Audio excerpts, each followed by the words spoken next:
आप देख रहे हैं दाला इन्होंने, और आज हमारे साथ आम आदमी पार्टी के बड़े कदावर नेता कमांडो शोरान जी हैं, जो कि ताज होटल के अंदर जब आतंकवादियों ने हमला किया था तो इन्होंने डटकर मुकाबला किया था आपका। जी, धन्यवाद। जय हिंद, वंदे मातरम। हाँ जी सर, आपने एक बात बताइए, जब ताज होटल पर हमला हुआ था तो उसकी कुछ आप बीती के बारे में ताज होटल को छोड़िए, अब तो हमला है ना लोकतंत्र पे हो रखा है। ये मैं आपको बता देता हूँ, अटैक की छोड़िए, अटैक तो अब देश को जान बचानी मुश्किल हो रखी है। फिलहाल ऐसी सिचुएशन है। आज देश की हालत देखिए आप, 100, 125, 150 कोई लिमिट ही नहीं है पेट्रोल की।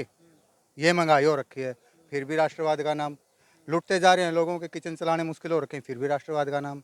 और देश को धर्म और जातियों में बांट करके ये जो गंदी राजनीति का खेल जब से देश आज़ाद हुआ तब से खेलते आ रहे हैं लोग, उसको बदलने के लिए ये लड़ाई लड़ रहे हैं कि अब मौका है, जाग जाओ, वक्त है।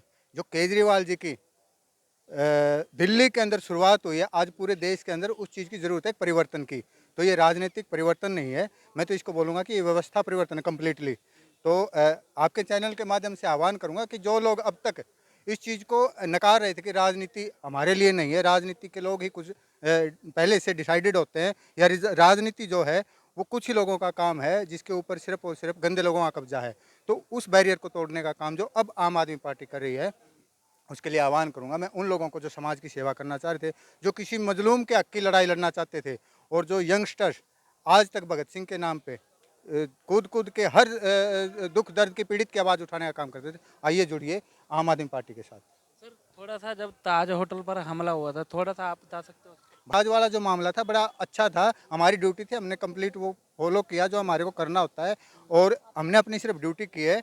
और मैं आपको एक बात बड़े फ़ख्र के साथ कहूँगा कि बड़ा गुरूर महसूस होता है इस चीज़ पे कि हमें किसान के बच्चे हैं, हमें के देश के सैनिक रहे हैं, और उसी चीज़ के चलते आप ताज बोलिए या कारगिल बोलिए, मैं घुमा करके बात वहीं पे लेके आऊँगा कि अब जो लड़ाई है उसमें शरीक होने की ज़रूरत है। आप भी उससे बड़े वॉरियर सिद्ध हो सकते हैं। सर, मैं ये इसलिए बता रहा हूँ क्योंकि मौजूदा सरकार है वो राष्ट्रवाद पर हर बात में राष्ट्रवाद लेकर आती है। जो भी सरकार से सवाल करता है वो कहते हैं कि ये राष्ट्रवाद ही नहीं है, ये टुकड़े टुकड़े गैंग है, जो किसानों को आतंकवादी कहा गया। इसको लेकर आप क्या कहेंगे कि ये जो सरकार है वो एक तानाशाही रवैया अपना रही है? मैं आपको बता दूं कि ये सारी बातें कई किसान आंदोलन में, अब उन्हीं को फिर बोलते कि हमारे किसान सड़क पे और हम इनकी मान रहे हैं।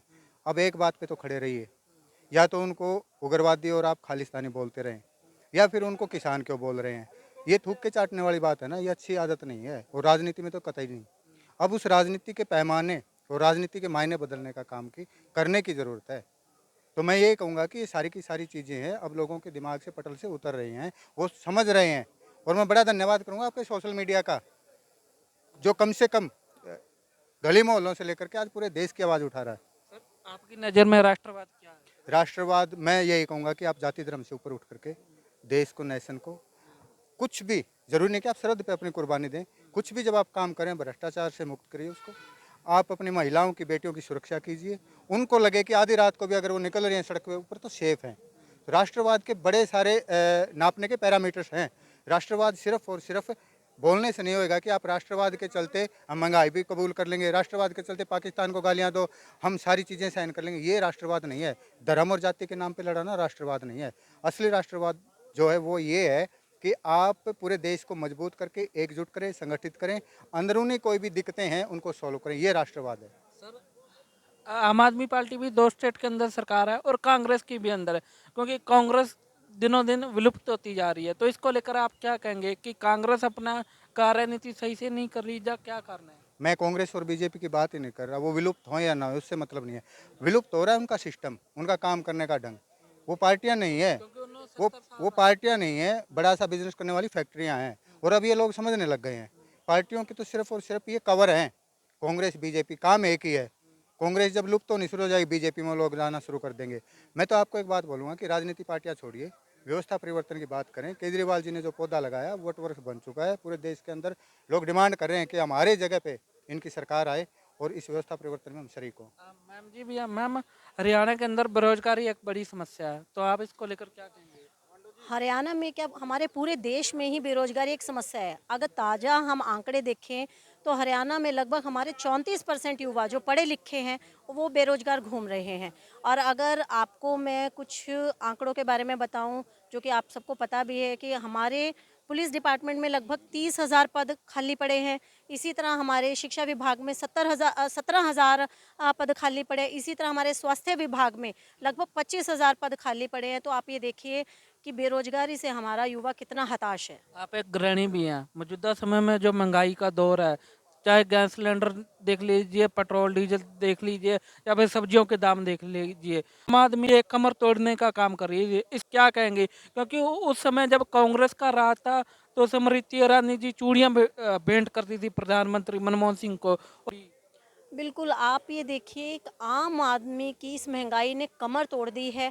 सिलेंडर के दाम रोज़-रोज़ बढ़ते जा रहे हैं। गरीब आदमी के लिए सिलेंडर की सब्सिडी ख़त्म कर दी गई है। अभी-अभी रिसेंटली सिलेंडर पे 50 रुपए बढ़ा दिया गया। हमारा डीज़ल पेट्रोल बढ़ा दिया गया है और डीज़ल पेट्रोल बढ़ने से जो हमारी सारी व्यवस्था है, वो परिवर्तित होती है। हमारे खाद्य पदार्थ महँगे होते हैं, हमारी सब्जियाँ महँगी होती हैं, तो एक आम आदमी पे बहुत बड़ी मार है। आम आदमी पार्टी हरियाणा के अंदर अपना वर्चस्व बढ़ाने के लिए क्या क्या कार्यक्रम आगामी चला रही है? आम आदमी पार्टी पंजाब की विजय हुई तो हमारे माननीय केजरीवाल जी ने एक ही संबोधन किया था कि अब सभी व्यापारी, सभी किसान, सभी अन्य लोग आम आदमी पार्टी में आ जाओ। तो हरियाणा की जनता ने उनके संबोधन को कर दिखाया है और हमारी पार्टी अब यहाँ पे दिन दुनी रात चौगनी उन्नति कर रही है। रोज़ हमारे पास नित्य रोज़ नए तरह के नेता जो भ्रष्टाचार मुक्त हैं, ईमानदार हैं, उनको पार्टी में शामिल किया जा रहा है, आम जनता को शामिल किया जा रहा है। तो पार्टी की नीतियों से प्रभावित होकर दिन पर दिन आम आदमी पार्टी का यहाँ जनाधार बढ़ता ही जा रहा है। ये थी आम आदमी पार्टी की नेत्री और आप देख रहे हैं द लाइव न्यूज।